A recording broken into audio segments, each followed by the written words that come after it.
So, what if the incredible rise of AI is actually setting the stage for one of the biggest shifts in global wealth we've ever seen? There's a fascinating report making the rounds that connects artificial intelligence, the global economy, and Bitcoin in a way you've probably never thought about. So, let's break down what they're arguing. Okay, so the report kicks off with this really powerful central idea. They're basically arguing that what's happening with Bitcoin right now, it's not just another market cycle. No, it's way bigger than that. They call it the silent IPO. So, what exactly is a silent IPO? Well, think about it like this. When a company has an IPO and goes public, its ownership shifts from a small group to the wider market. The report says that's exactly what's happening with Bitcoin, just quietly, behind the scenes. The type of owner is changing from early adopters and individuals to massive institutions, huge corporations, and even entire countries. Right. So the obvious question is, why now? What's going on? And the report zeroes in on four massive, distinct forces that are all hitting at the exact same time. Let's break them down, one by one. All right, so the first driver. This one is probably the one you least expect. It's artificial intelligence. But according to this report, it's not just about cool new tech. It's a force that's creating this huge fundamental paradox right at the heart of our global financial system. And here's where you can really see that conflict in action. On one hand, you've got AI, which is this incredible deflationary force, right? It's pushing the cost of everything, labor, goods, down towards zero. In theory, everything should be getting cheaper. But on the other hand, our entire global financial system is built on a mountain of debt. And that system, well, it needs inflation just to keep its head above water. And we're talking about a staggering amount of debt here, over 300 times trillion dollars. So the argument in the report is, to fight that deflationary pull from AI, and just to manage this insane amount of debt, central banks really only have one move they can make: print more money. And we all know what that does, right? It devalues the very currency in our pockets. So this brings up a huge question, doesn't it? If AI is making things abundant and cheap, but the money to buy them is losing value, where on earth do you put your wealth? This is where the report gets really interesting. It suggests the best way to play the AI revolution isn't what you might think. They lay out three main reasons for this.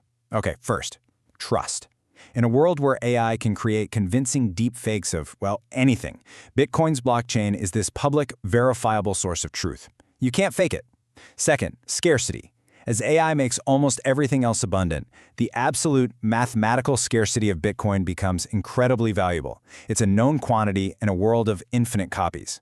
And this last one, it's kind of a mind-bender. They call it the 0.21 BTC rule. The idea is that in a future with, say, 10 billion people, just owning that small amount could mathematically put you in the top 0.1% of everyone who holds it. Crazy to think about. Okay, that brings us right to the second big driver here, a massive, once-in-a-generation shift in where the world is storing its wealth. For generations, the default answer has been simple: real estate. But the report says that's all starting to crack. I mean, look, for the last half-century, real estate has been the place to park your money. As you can see, it's the lion's share of global assets, absolutely dwarfing stocks and bonds combined. It's been the bedrock of wealth for generations. And it's a colossal market. We're talking about $330 trillion. But here's the kicker. The report argues that its long reign as the world's go-to store of value is ending. And all that capital, it's got to go somewhere. So why is this happening? The report points to three huge trends that are basically demonetizing property, stripping it of its primary role as money. First, you've got a demographic cliff. The baby boomer generation is selling off homes, but there are simply fewer people in the younger generations to buy them all up. Then, you've got the rise of remote work, which is totally changing the game for prime, expensive city real estate. And finally, you've just got a different mindset. Digital natives, younger generations, they tend to prefer assets that are liquid and digital, not a house that needs a new roof. Now, this isn't just about regular people or investors. The third driver blows this up to the level of geopolitics. The argument is that we are on the verge of a new kind of digital arms race between nations. And this slide really lays out the game theory of it all. It's a classic prisoner's dilemma. Think about it. The second a major country, say the US, starts adding Bitcoin to its strategic reserves, what happens? Well, every other nation, especially rivals, is pretty much forced to do the same just to protect themselves. They can't risk being left behind. And that kicks off a global scramble for a supply that, as we know, is permanently capped at 21 million. The game is on. And the metaphor the report uses for this is, wow, it's a powerful one. They say Bitcoin is becoming the digital gunpowder of our century. Just like how centuries ago you couldn't be a world power without gunpowder, the argument is that nations soon won't be able to compete without a stake in this new asset. All right, this brings us to the fourth and final driver, which anchors Bitcoin to the most fundamental thing in the universe: energy.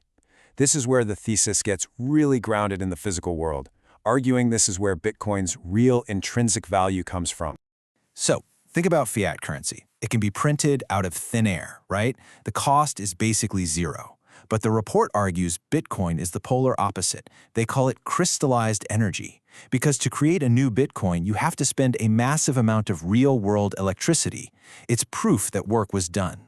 This essentially anchors its value to the laws of physics, making it almost like a physical commodity that just happens to live in the digital world.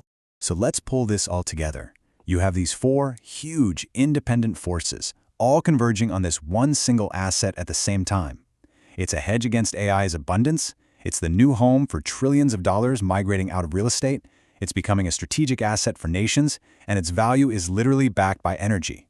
And according to the report, it's this unique combination, this perfect storm, that creates the potential for what they call a supercycle, a massive, long-term trend driven by these really deep structural changes in the world. So the report wraps all this up by framing this whole silent IPO period as a really critical, maybe even a once-in-a-lifetime window of opportunity. And it leaves us with one final, very provocative question to chew on. Is Bitcoin moving beyond just being an investment and becoming an essential survival strategy for this new AI-driven world we're all walking into?